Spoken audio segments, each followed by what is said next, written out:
Innal hamdalillah nahmaduhu wa nasta'inuhu wa nastaghfiruh wa na'udzu billahi min shururi anfusina wa sayyiati a'malina man yahdihillahu fala mudilla lahu wa man yudlil fala hadiya lahu wa ashhadu an la ilaha illallah wahdahu la syarika lahu wa ashhadu anna Muhammadan abduhu wa rasuluh.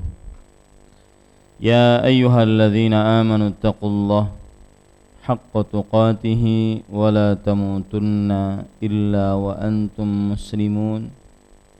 Ya ayyuhan nasu taqu rabbakumul ladzi khalaqakum min nafsin wahidah wa khalaqa minha zawjaha wa batha minhuma رجالا كثيرا ونساء واتقوا الله الذي تساءلون به والأرحام إن الله كان عليكم رقيبا يا أيها الذين آمنوا اتقوا الله وقولوا قولا سديدا يصلح لكم أعمالكم ويغفر لكم ذنوبكم ومن يطع الله ورسوله فقد فاز فوزا عظيما أما بعد فإن أصدق الحديث كتاب الله وأحسن الهدي هدي محمد صلى الله عليه وعلى آله وسلم وشر الأمور محدثاتها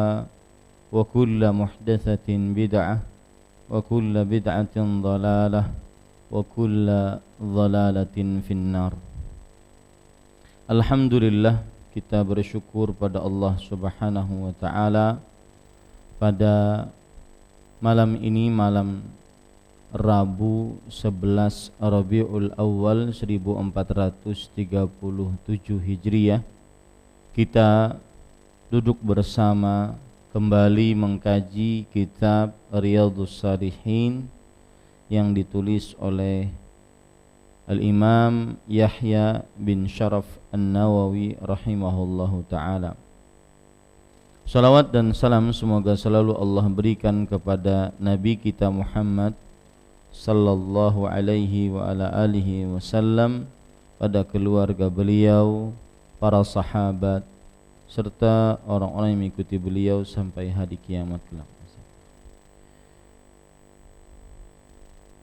Kita berdoa dengan nama-nama Allah yang husna dan sifat-sifatnya yang ulia. Allahumma inna nas'aluka ilman nafi'an wa rizqan tayyiban wa amalan mutaqabbala. Wahai Allah, sesungguhnya kami memohon kepada Engkau ilmu yang bermanfaat, rezeki yang baik, dan amal yang diterima. Amin ya rabbal alamin. Bapak Ibu saudara-saudari yang dimuliakan oleh Allah Subhanahu wa ta'ala, pada pertemuan kali ini kita memulai membaca kitab yang baru yang ada di dalam kitab Riyadhus Shalihin.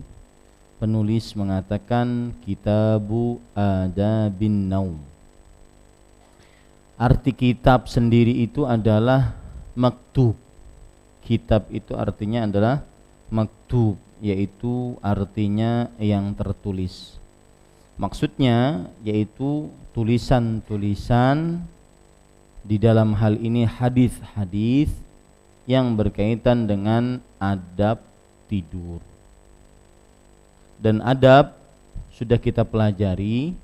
Adab maksudnya adalah apa? Yaitu af'alun wa aqwalun masnunah, yaitu ucapan, perbuatan yang dianjurkan dan disunahkan di dalam syariat Islam. Itu adab. Sedangkan akhlak lebih condong kepada sajiyah, sifat yang ada di dalam diri. Sifat yang ada di dalam diri. Jadi ketika kita belajar Kitabu Adabin Naum, kitab yaitu hadis-hadis yang tertulis tentang adab-adab tidur.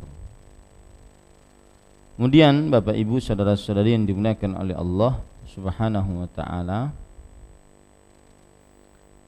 penulis sebelum kita membaca hadis yang dibawakan oleh penulis, ketahuilah bahwa tidur adalah kematian kecil. Tidur adalah kematian kecil. Dapat belum hadisnya? Hah? Yang punya buku ada? Ya. Tidur adalah kematian kecil. Sebagaimana firman Allah Subhanahu wa taala dalam surat Az-Zumar ayat 42. Allahu yatawaffal anfusa hina mautiha wallati lam tamut fi manamiha fayumsiku allati qada 'alaiha al-mauta wa yursilul ukhra ila ajalin musamma inna fi dzalika laayatin liqaumin yatafakkarun. Artinya Allah Subhanahu wa taala yang mewafatkan jiwa-jiwa hina mautiha, tatkala dia mati.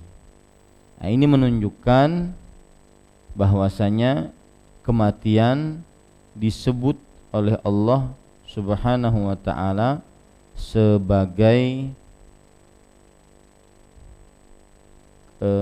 tidur disebut oleh Allah Subhanahu wa taala sebagai kematian yang kecil. Ya, sebagai kematian yang kecil. Itu disebutkan oleh Allah di dalam surat Az-Zumar ayat 42. Allahu yatawaffal anfusa hina mautiha. Allah memegang jiwa orang ketika matinya.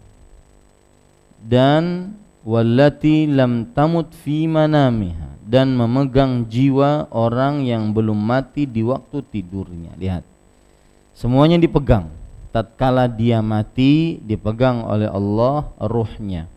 Tatkala dia tidur dipegang oleh Allah ruhnya. Fayumsiku allati qada 'alaihal mauta. Maka dia, yaitu Allah Subhanahu wa taala, menahan jiwa orang yang telah Allah tetapkan kematian untuknya. Wa yursilul ukhra ila ajalin musamma. Sedangkan yang belum mati masih tidur, dia, yaitu Allah, lepaskan jiwa yang lain sampai waktu yang telah ditentukan. Inna fi dzalika laayatin liqaumin yatafakkarun. Sesungguhnya hal itu termasuk tanda-tanda bagi orang-orang yang ingin berfikir. Ayat ini menunjukkan bahwa seorang yang tidur dia dalam keadaan kematian kecil.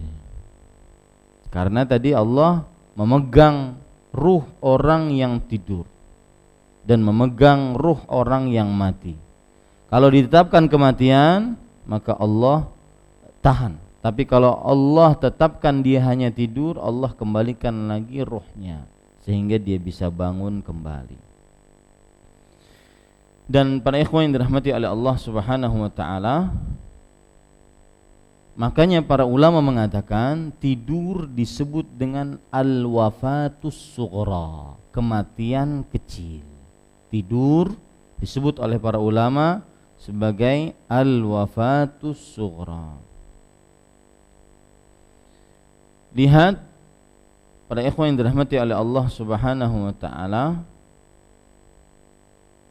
disebutkan oleh para ulama, di antaranya Syekhul Islam Ibnu Taimiyah rahimahullah, bahwa di dalam surat Az-Zumar ayat 42 tadi, innallaha ta'ala dzakara taufiyatain. Artinya Allah Subhanahu wa taala menyebutkan dua kematian, tawaffal maut wa tawaffan naum, yaitu kematian yang memang benar-benar mati dan kematian yang tidur. Ini menunjukkan sekali lagi tidur adalah kematian kecil. Kita lanjutkan. Dan kita harus tahu bahwa tidur termasuk dari tanda kekuasaan Allah. Ini yang kedua. Tidur termasuk dari tanda kekuasaan Allah Subhanahu wa taala. Sebagaimana yang disebutkan oleh Allah dalam surat Ar-Rum ayat 23. Wa min ayatihi manamukum bil-laili wan-nahar wabtigha'ukum min fadlih inna fi dzalika laayatin liqaumin yasma'un. Dan dari tanda-tanda kekuasaan Allah Subhanahu wa taala tidurnya kalian di malam hari dan siang hari, dan mencarinya kalian terhadap karunia Allah Subhanahu wa taala. Sesungguhnya di dalam hal itu terdapat tanda-tanda kekuasaan bagi orang-orang yang mau mendengar. Ini menunjukkan, surat Ar-Rum ayat 23 menunjukkan bahwa tidur tanda-tanda kekuasaan Allah. Karena orang tidur sekian jam kemudian bangun lagi. Ini suatu yang sangat luar biasa. Ya. Tidak ada yang dapat melakukan ini kecuali Allah Subhanahu wa taala. Makanya termasuk mukjizat yang terjadi kepada orang-orang yang tidur di goa para pemuda dalam surat Al-Kahfi, Allah Subhanahu wa taala menyebutkan bahwasanya mereka adalah orang-orang yang diberikan kekuasaan atau tanda-tanda kekuasaan Allah Subhanahu wa taala. Sebagaimana Allah Subhanahu wa taala berfirman di dalam Al-Qur'an surat Al-Kahfi ayat 13. Nahnu naqussu 'alaika naba'ahum bil haqq. Innahum fityatun amanu bi rabbihim wa zidnahum huda. Kami kisahkan kepada engkau kisah mereka dengan kebenaran. Sesungguhnya mereka adalah para pemuda yang beriman kepada Rabb mereka, dan kami tambahkan kepada mereka petunjuk. Para ikhwah yang dirahmati oleh Allah Subhanahu wa taala, lihat lagi dalam surat Al-Kahfi juga ayat 18. Allah berfirman, wa tahsabuhum aiqadhan wa hum ruqud. Kalian mengira bahwasanya mereka itu hidup, bangun, padahal mereka adalah orang-orang yang tidur. Makanya di dalam ayat yang ke-19, ketika mereka bangun, dibangunkan oleh Allah, wa kadzalika ba'atsnahum, dan demikianlah kami bangunkan mereka, liyatasaalu bainahum, agar mereka bertanya di antara mereka. Qala qailun minhum kam labistum. Salah seorang dari mereka bertanya, berapa lama kalian tinggal di sini? Qalu labithna yauman aw ba'dha yaum. Maka mereka menjawab, kita baru tinggal di sini sehari atau 2 hari, ketiduran karena saking capeknya pergi untuk melarikan diri dari kejaran pemerintah yang musyrik, yang ingin menyiksa seluruh orang yang beriman, termasuk di dalamnya para pemuda ini. Maka qalu rabbukum a'lamu bima labithtum. Rabb kalian lebih mengetahui berapa lama kalian tinggal di sini. Ini menunjukkan tanda kekuasaan Allah Subhanahu wa taala, yang mana mereka tidur dalam waktu yang lama. Makanya tidur itu adalah tanda kekuasaan Allah Subhanahu wa taala. Kemudian para ikhwan yang dirahmati oleh Allah Subhanahu wa taala, kita sekarang masuk kepada bab yang ke-127. Bab yang pertama di dalam kitab ini. Penulis mengatakan babun adabud naumi wal ittija'i wal qu'udi wal majlisi wal jalisi war ru'ya. Bab adab-adab tidur, berbaring, duduk, bermajlis, kawan duduk, dan mimpi. Ada berapa di sini? Adab-adab tidur 1, berbaring 2, wal qu'ud duduk 3, bermajlis 4, teman duduk 5, yang keenam mimpi. Dalam satu bab ini nanti penulis Al-Imam Yahya bin Syaraf An-Nawawi rahimahullah menyebutkan hadis-hadis yang berkenaan dengan 5 hal ini. Para ikhwan yang dirahmati oleh Allah Subhanahu wa taala, ini menunjukkan bahwa Islam sangat sempurna. Sampai duduk tata caranya diatur.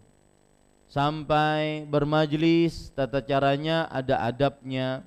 Teman yang dianjurkan untuk kita duduk bersamanya ada pensyariatannya. Sampai perihal mimpi. Dan inilah salah satu dari ciri ajaran Islam, yaitu semuanya diatur dalam Islam. Islam itu salah satu cirinya adalah asyumul. Syumul itu komprehensif, menyeluruh semuanya, dari akidah, ibadah, muamalah, tingkah laku diatur dalam Islam. Dan ini semakin membuat kita mengimani dan semakin yakin dengan agama yang kita anut ini, bahwa Islam adalah ajaran yang terbaik, yang paling diridhai oleh Allah Subhanahu wa taala. Karena salah satu ciri ajarannya adalah syumul, yaitu sempurna. Tidak ada celah kecuali Islam sudah mengajarkannya. Kita baca hadis yang ke-814.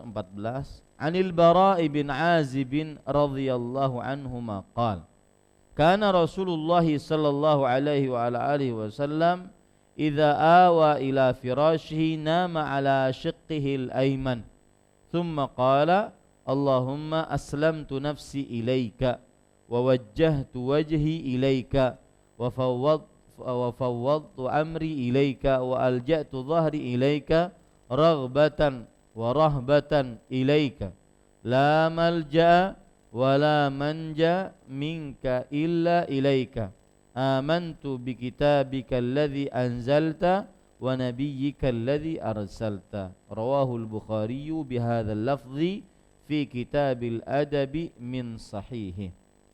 Artinya dari Al-Bara' bin Azib radhiyallahu anhuma. Al-Bara' ibn Azib, beliau dan bapaknya adalah sahabat Rasulullah sallallahu alaihi wa alihi wasallam. Dan Al-Bara' ibn Azib termasuk dari sahabat yang meriwayatkan hadis tentang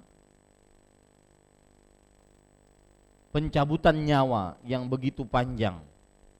Ya, Al-Bara' ibn Azib adalah seorang sahabat Rasulullah sallallahu alaihi wasallam yang meriwayatkan pencabutan nyawa dari tentang hadis pencabutan nyawa dari Rasulullah sallallahu alaihi wa ala alihi wasallam. Dan Al-Bara' ibn Azib adalah dari kaum Ansar. Dari kaum Ansar. Dan beliau kemudian pindah ke negeri Kufah. Dan beliau termasuk daripada sahabat yang juga masyhur, terkenal.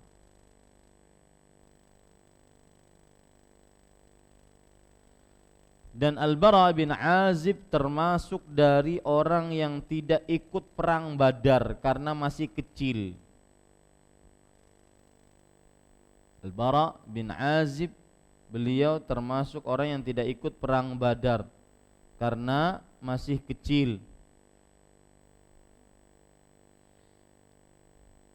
Di dalam kitab Syiar Alamin Nubala, Al-Hafidh Ibnu Hajar Al-Asqalani rahimahullahu taala, Imam Az-Zahabi, Muhammad bin Ahmad bin Uthman Az-Zahabi mengatakan Al-Bara' bin Azib Ibnul Harith, namanya kalau 3 Al-Bara' bin Azib bin Al-Harith. Dan beliau mengatakan di dalam kitab Syiar A'lamin Nubala, kuntu ana wa ibnu Umar lidah. Artinya, aku dan bersama Abdullah bin Umar adalah orang yang dianggap kecil tatkala ingin ikut perang Badar. Nah, ini Al-Bara ibn Azib radhiyallahu anhu. Dan beliau meninggal pada tahun 72 Hijriah. Sekitar umur beliau 80-an tahun. Al-Bara bin Azib bercerita, ghazawtu ma'a Rasulillah sallallahu alaihi wasallam 15 ghazwatan. Aku pernah berperang bersama Rasul sallallahu alaihi wasallam sekitar 15 kali berperang, artinya ikut bersama Rasul sallallahu alaihi wasallam.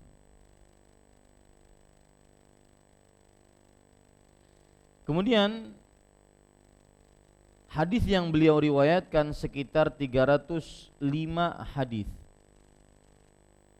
Dan di dalam kitab As-Sahihain sekitar 22 hadis.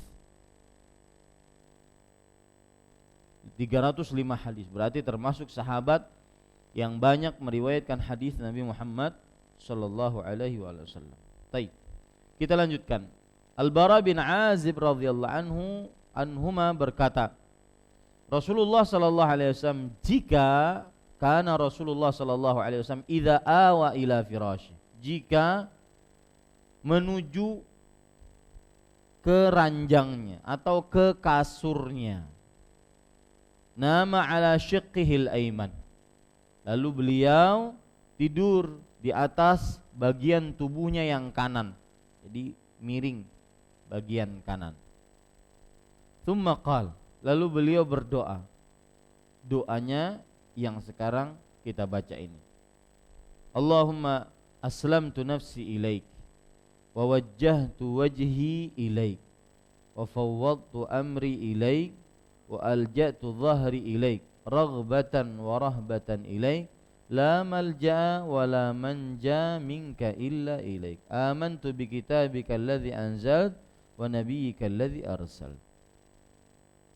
Ini hadis diriwayatkan oleh Imam Bukhari dengan lafaz ini. Dan di dalam kitab Al-Adab, dalam kitab Sahih Bukhari. Para ikhwan yang dirahmati oleh Allah Subhanahu wa taala, penjelasan terhadap hadis ini. Rasul sallallahu alaihi wasallam ketika beliau menuju kasurnya, maka kemudian beliau tidur di atas bagian tubuh kanannya. Berarti menghadap ke kanan, miring ke kanan. Lalu beliau berdoa, Allahumma aslamtu nafsi ilaik wa wajjahtu wajhi ilaik wa fawwadtu amri ilaik. Ya Allah, Allahumma artinya ya Allah, aslamtu, aku menyerahkan nafsi diriku ilaik, kepada engkau. Ini termasuk daripada agungnya doa ini, penyerahan diri kepada Allah Subhanahu wa ta'ala. Dan doa dan juga keadaan hamba yang seperti inilah yang sangat diinginkan oleh Allah Subhanahu wa ta'ala. Kemudian wa wajjahtu wajhi ilaik, dan aku wajahkan wajahmu kepada engkau. Kita tahu bahwasanya memang setiap muslim tatkala salat menghadap kiblat, tetapi bukan berarti Allah Subhanahu wa ta'ala berada di arah kiblat saja. Karena Allah Subhanahu wa ta'ala berfirman, laisal birra an tuwallu wujuhakum walakinnal birra man amana billahi wal yaumil akhir. Bukanlah kebajikan, saya ulangi, laisal birra an tuwallu wujuhakum qibalal masyriqi wal maghrib walakinnal birra man amana billahi wal yaumil akhir. Al-Baqarah ayat 177. Bukanlah kebajikan itu kamu menghadapkan wajahmu ke arah timur atau barat. Akan tetapi kebajikan adalah kamu beriman kepada Allah dan hari akhir, dan para malaikatnya, kitab dan nabi-nabi, dan memberikan harta kepada orang yang engkau cintai, sampai akhir ayat. Yang menjadi pembicaraan saya di sini adalah wa wajjahtu wajhi ilaik. Aku hadapkan wajahku kepada engkau. Meskipun kita tidur, kemanapun kita menghadap, dan kita memiringkan wajah kita ke arah kanan kita, meskipun itu tidak ke arah kiblat, tetapi maknanya kita hadapkan wajah kita menghadap kepada Allah. Karena dimanapun kita, fa ainama tuwallu wujuhakum fathamma wajhullah. Dimanapun kamu menghadapkan wajahmu, maka disitulah ada wajah Allah subhanahu wa ta'ala. Sebagaimana disebutkan dalam surah Al-Baqarah ayat 115, walillahil masyriq wal maghrib fa ainama tuwallu fathamma wajhullah innallaha wasi'un alim. Allah memiliki bumi bagian timur dan bumi bagian barat. Dimanapun kamu menghadapkan wajahmu, maka disitulah wajah Allah. Nah, sama wa wajjahtu wajhi ilaih. Meskipun kita tatkala tidur, misalkan saya tidur di sini, kaki saya ke sana, kemudian kepala saya di sini, otomatis saya menghadap sana. Di sana bukan kiblat, maka tetap menghadap kepada Allah subhanahu wa ta'ala. Itu maknanya. Wa fawwadtu amri ilaik, dan aku serahkan urusanku kepada engkau. Ini juga bentuk penyandaran diri kepada Allah subhanahu wa ta'ala, menyerahkan seluruh perkara kepada Allah subhanahu wa ta'ala. Ini persis hadis yang lain yang mana Rasul sallallahu alaihi wasallam bersabda, nasiyati biyadik, nasibku di tanganmu. Sudah, aku serahkan urusanku kepada engkau. Dan semestinya seorang manusia seperti ini. Jangan pernah bersandar menyerahkan urusan kepada selain Allah, walau sekejap mata. Jangan bersandar kepada orang lain, bersandar kepada diri sendiri untuk kepentingan diri sendiri, itu tidak boleh. Sebagaimana disebutkan oleh Rasul sallallahu alaihi wasallam dalam hadisnya, ya hayyu ya qayyum birahmatika astaghith aslih li sya'ni kullah fala takilni ila nafsi tarfata ain. Perbaiki seluruh urusanku, maka jangan sandarkan diriku kepada diriku. Ya, wa fawwadtu amri ilaik, aku sandarkan urusanku kepadamu. Ini bentuk penyandaran diri. Wa alja'tu dhahri ilaik, dan aku sandarkan punggungku kepadamu. Raghbatan wa rahbatan ilaik, sebagai bentuk keinginan dan rasa takut kepada engkau. Dua hal ini, rasa harap dan rasa takut, harus selalu ada di dalam diri seorang manusia. Dan ini juga bentuk penghambaan diri kepada Allah subhanahu wa ta'ala. Kemudian, la malja'a wa la manja minka illa ilaik. Artinya la malja, laja'a yalja'u, artinya masuk, tempat masuk. Artinya di sini adalah tidak ada tempat untuk tinggal, menyerahkan diri, urusan. Wala manja, anja yanju, artinya tempat untuk berlindung. Laja'a, tempat untuk masuk, untuk diam. Manja, tempat untuk mendapatkan keselamatan. Minka, dari engkau, kecuali kepada engkau. Artinya apa? Tidak ada keselamatan dari siksamu, tidak ada ketentraman dari azabmu, kecuali kepada engkau aku bersandar. Makanya setelah itu Doa ini berbunyi, amantu bi kitabika alladzi anzalta. Aku beriman dengan kitabmu yang engkau turunkan. Wa nabiyyika alladzi arsalta, dan dengan nabimu yang engkau utus. Hadis riwayat Bukhari dengan lafaz ini di dalam kitab Al-Adab, dalam kitab Sahih Bukhari. Jadi dalam kitab Sahih Bukhari itu ada kitab adab dalam Sahih Bukhari. Insyaallah bisa dipahami maksud dari doanya. Dan hadisnya sahih, tidak ada keraguan di dalamnya. Para ikhwan yang dirahmati oleh Allah Subhanahu wa taala, perlu diperhatikan di sini bahwa setelah diteliti, penulis mengatakan di sini hadis riwayat Bukhari dengan lafadznya, dengan lafadz ini dalam kitab adab. Tetapi setelah diteliti tidak ada di dalam kitab adab, tetapi hadis ini ada di dalam kitab doa, kitab wudu, dan kitab tauhid.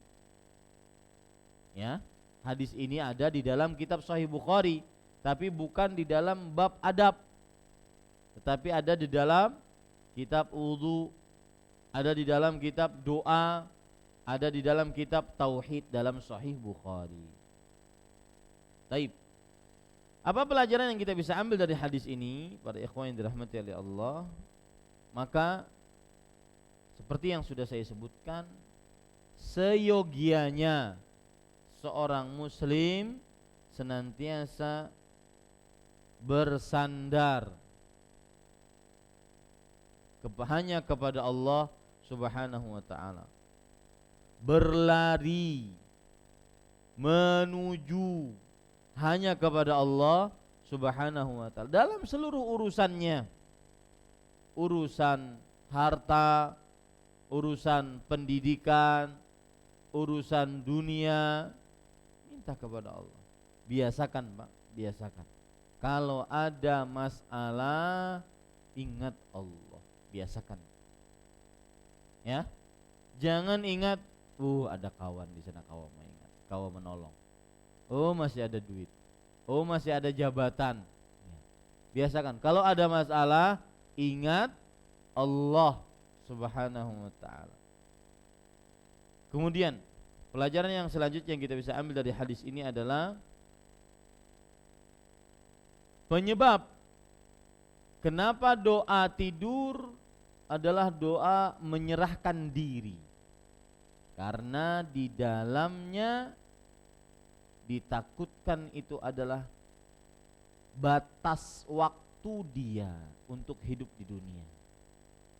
Penyebab kenapa doa tidur, doa di dalamnya terdapat menyerahkan diri kepada Allah Subhanahu wa taala. Karena ditakutkan itu adalah ajalnya, batas waktunya. Ajal itu apa artinya? Ajal. Ajal itu bahasa Arab, ajalun. Batas waktu, batas. Ajal itu batas. Musamma, yang sudah ditentukan. Jangan-jangan tidur itu adalah batas waktunya, sebagaimana perkataan Syekh Muhammad ibn Shalih Al-Utsaimin rahimahullah, qad yanamul insanu ala firashihi fayuhmalu min firashihi ila sariri ghaslih. Kadang seseorang tidur di atas kasurnya, ternyata dia dibangunkan dari atas kasurnya ke tempat pemandiannya. Tidak bangun karena sudah selesai. Maka ini penyebab, hikmah kenapa doa tidur di dalamnya terdapat penyerahan diri, karena itu mungkin ditakutkan itu adalah tidurnya yang terakhir, batas waktunya. Kemudian pelajaran selanjutnya yang kita bisa ambil dari hadis ini yaitu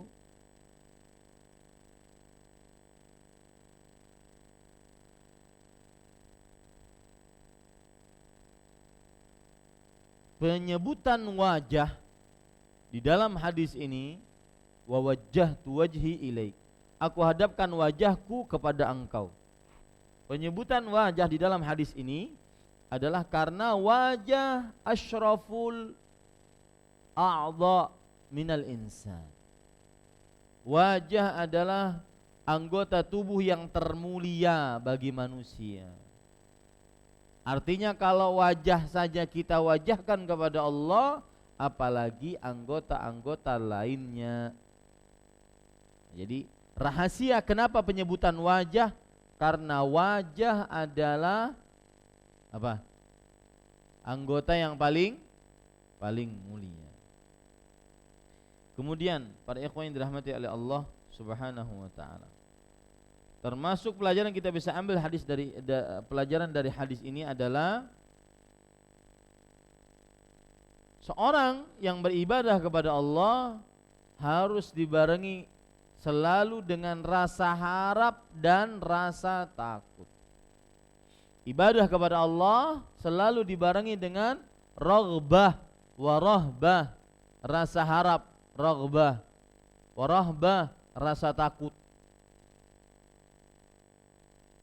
Karena sebagaimana dijelaskan oleh Imam Ibnu Qayyim al-Jauziyah rahimahullah, bahwa apabila ada seseorang yang beribadah maka dia seperti burung. Kepala itu rasa cinta kepada Allah. Jika burung tidak ada kepala mati, maka begitulah ibadah seseorang. Jika tidak punya rasa cinta, mati ibadahnya, hampa. Ibadahnya hanya tunai kewajiban. Yang penting ruku sujud, selesai. Tunai kewajiban. Kalau tidak ada sayap, maka tidak bisa terbang. Kalau patah satu sayapnya tidak bisa terbang. Orang cuma rasa harap saja dalam ibadahnya. Oh, Allah Maha Pengampun. Allah Maha. Ada perkataan menarik kemarin saya mau menerjemahkan belum selesai. Lihat perkataan dari Abu Aliyah rahimahullah, seorang tabi'i terkenal. Perkataan disebutkan dalam kitab Az-Zuhd dari Imam Ahmad. Ini yang terjadi di zaman sekarang. Beliau mengatakan, ya'ti 'alan nasi zamanun takhrubu suduruhum minal Qur'an. Akan datang pada manusia suatu masa hati-hati manusia hancur terhadap Al-Qur'an. Hancur terhadap Al-Qur'an. Apa maksudnya? Wala yajiduna lahu halawatan wala ladzadzatan. Ketika dia berhadapan dengan Al-Qur'an, baik dibacakan, baik membaca, mendengar, dia tidak mendapati rasa manis, rasa lezat. Biasa. In qassaru amma umiru bihi qalu innallaha ghafurur rahim. Ini yang saya sebutkan. Kalau mereka meremehkan apa yang diperintahkan oleh Al-Qur'an, mereka mengatakan Allah Maha Pengampun, Maha Penyayang. Ini kalau terlalu harap. Kalau terlalu harap. Jadi meremehkan dosa, meremehkan maksiat.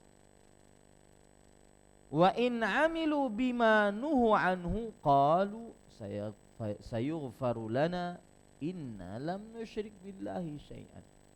Artinya, jika mereka mengerjakan apa yang dilarang oleh Allah, mereka mengatakan Allah akan ampuni kita. Yang penting enggak syirik. Ini apabila terlalu harap, dia akan meremehkan dosa. Sebaliknya, kalau patah sayap harap ini, yang ada cuma sayap apa? Takut. Yang ada putus asa. Ingin sholat, Allah, enggak jadi. Allah, merasa belum sampai. Ini terlalu rasa takut. Berdoa tidak semangat. Kenapa? Paling enggak dikabulkan, banyak dosa. Bertobat malas. Masuk ke dalam ayat Al-Qur'an, qul ya ibadiyalladzina asrafu ala anfusihim la taqnatu min rahmatillah. Katakan wahai Muhammad sallallahu alaihi wa ala alihi wasallam, wahai hamba-hambaku, janganlah wahai hamba-hambaku yang telah melampaui batas, dan telah menzalimi dirinya sendiri. Janganlah kalian putus asa dari rahmat Allah. Nah, ini menunjukkan bahwa seseorang kalau terlalu rasa takut dia akan putus asa. Saya pernah sholat di samping orang yang dia enggak selesai tahiyatnya. At-tahiyat enggak selesai. Kayak seperti belum masuk, belum pas, belum rasuk obengnya, bautnya, belum pas. Akhirnya diulang-ulang. Imam terus baca. Habis salam imamnya dia belum selesai, baru tahiyat saja. Akhirnya habis sholat nangis asli. Saya mendapati orang seperti itu. Nah, ini terlalu rasa takut, ya. Makanya di sini pelajaran menarik bahwa ibadah harus selalu dibarengi antara rasa harap dan rasa takut. Ya, silakan.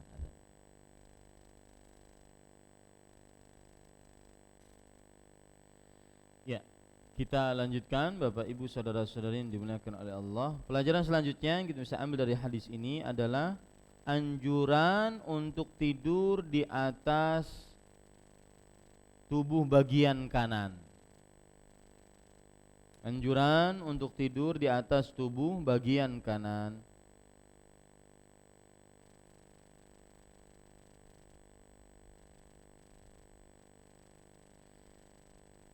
Baik.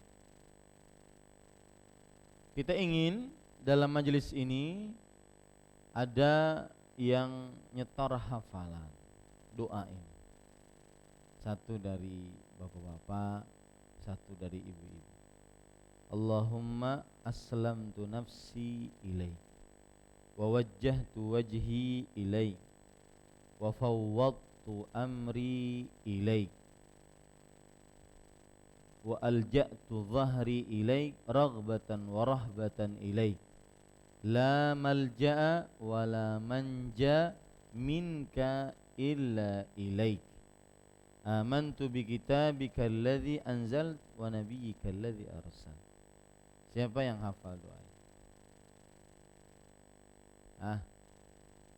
Insyaallah akan bermanfaat. Coba ada yang hafal? Silakan.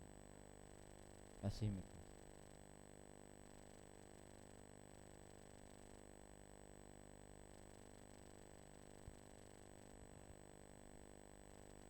Allahumma aslamtu nafsi ilaik wa wajjahtu wajhi ilaik wa fawwadtu amri ilaik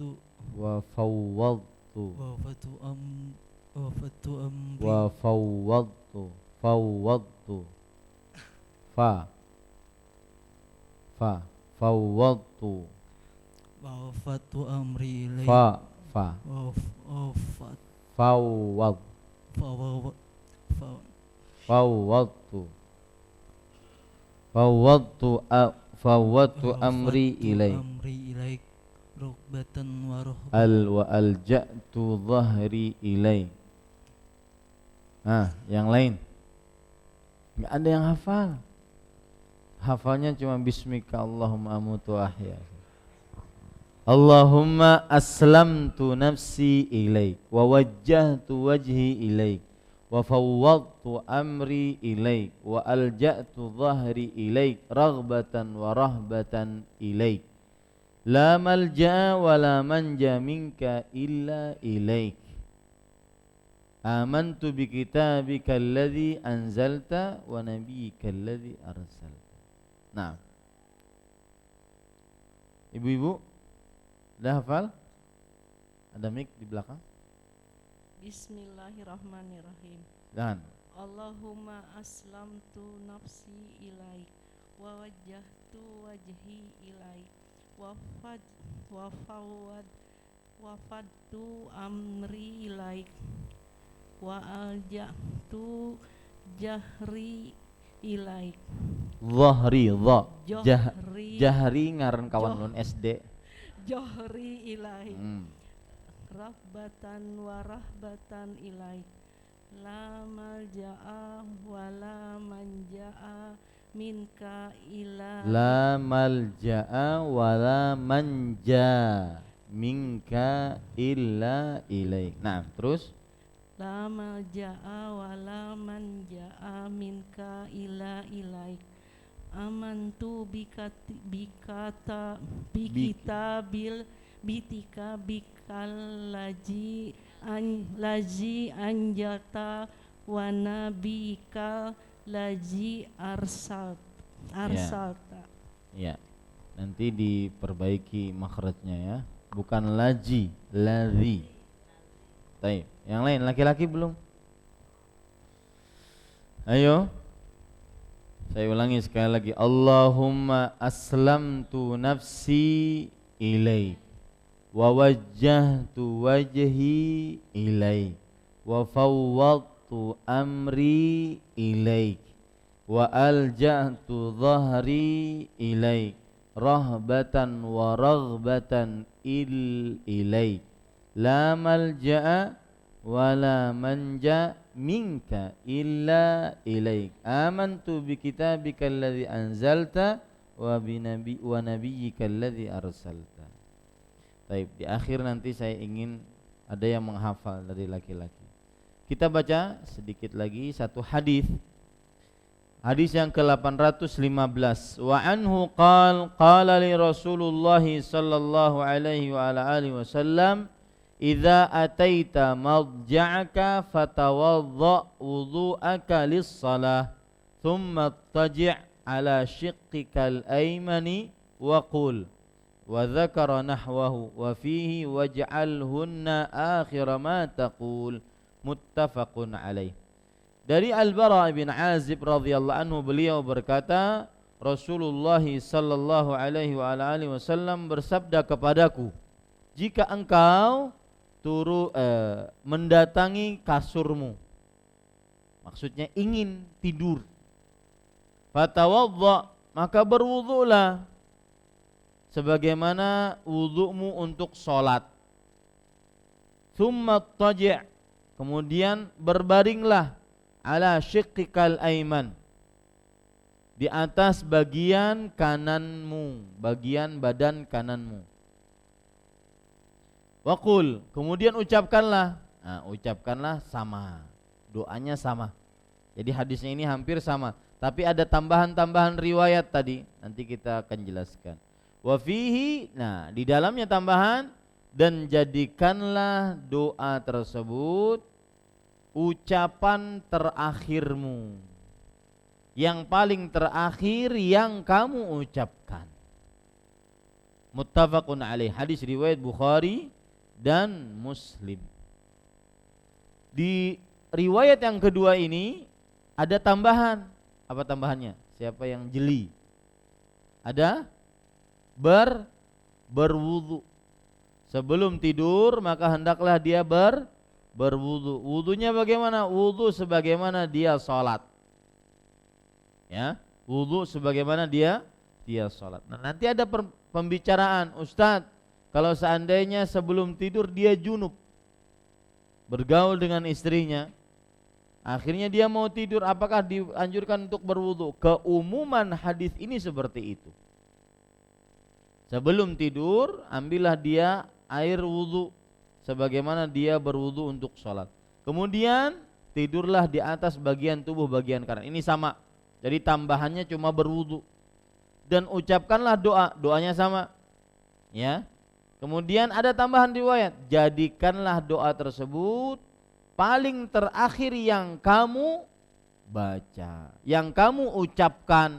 Artinya sebelum tidurnya tidak ada dia mengucapkan lain kecuali doa itu tambahan riwayat.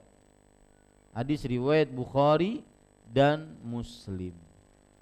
Saya ingin, ini kan baru mulai adab-adab tidur. Saya ingin kita nulisnya rinci. Jadi adab tidur, tulis begitu, adab tidur. 1, tidur di atas apa? Berwudu dulu, ya. 1 tulis adab tidur berwudu. Nanti sampai akhir kita hadis-hadis yang kita baca sampai akhir adab tidur itu kita runut semua. Saya ingin seperti itu, terutama yang jarang absen. Ya, penyakit penuntut ilmu itu absen, tidak hadir selalu. Maka yang tidak pernah absen, coba ditulis nanti di akhir bab kita sebutkan adab-adab tidur. 1, berwudu. Catat, adab tidur berwudu. Yang kedua, tidur di atas bagian tubuh kanan. Yang ketiga, membaca doa sebelum tidur. Doanya yang panjang ini. Membaca doa sebelum tidur. Yang keempat, menjadikan doa tersebut terakhir yang diucapkan. Nah, itu sudah 4 adab itu. Ya, sudah 4 adab dari 2 hadis yang kita baca saat ini.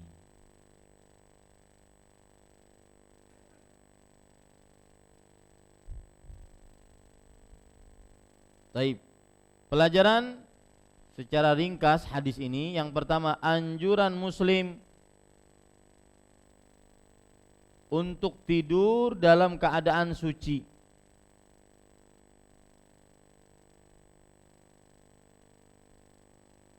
Sehingga ketika diwafatkan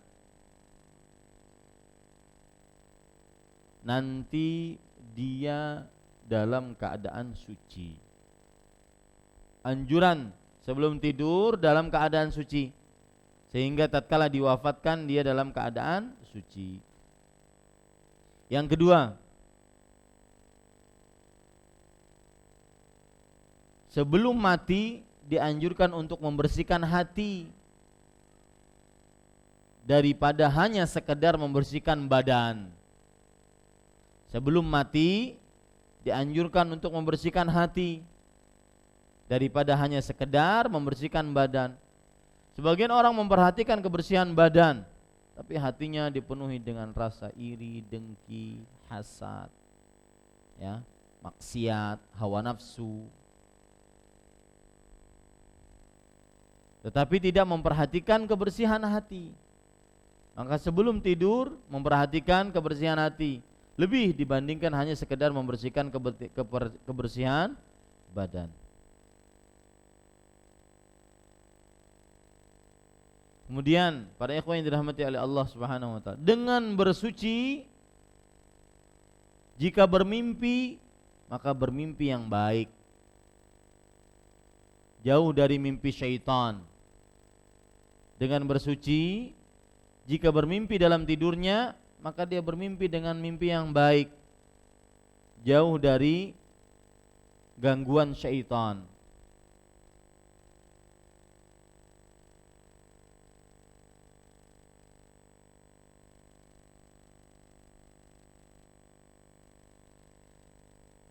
Yang selanjutnya faedah dari sisi kesehatan, tidur di atas bagian tubuh kanan tidak memberatkan jantung,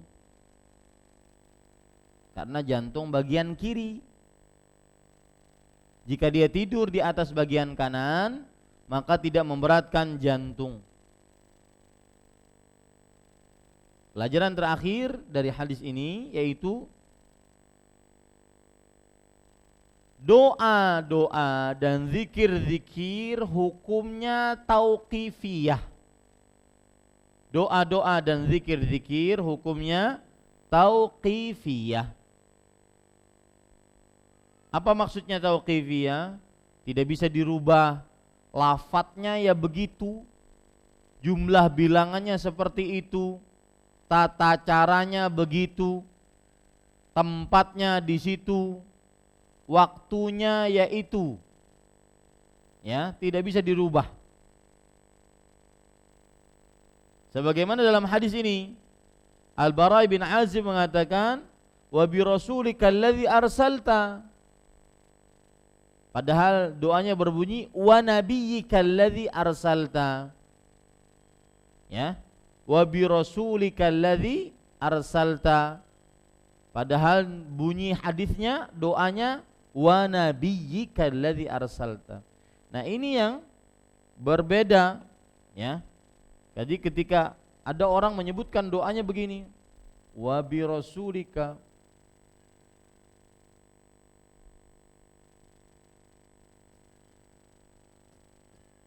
padahal doanya wa nabiyyika wa bi nabiyyika. Nah, yang benar ini salah. Nah, ini menunjukkan bahwa doa itu tauqifiyah. Apa arti tauqifiyah? Datang dari Rasulullah, tidak boleh dirubah. Ya. Doa-doa, zikir-zikir, lafadznya enggak boleh dirubah. Seperti takbiratul ihram, Allahu akbar. Orang akan merubah Allahu a'zam, enggak boleh. Kemudian subhana rabbiyal a'la, itu doa sujud. Dibaca ruku boleh enggak? Enggak boleh. Meskipun beda subhana rabbiyal a'la, subhana rabbiyal azim, bedanya dikit. Enggak boleh, karena waktunya sudah ditentukan oleh syariat Islam. Baik. Itu kira-kira yang bisa saya sampaikan dalam kajian Riyadhus Shalihin.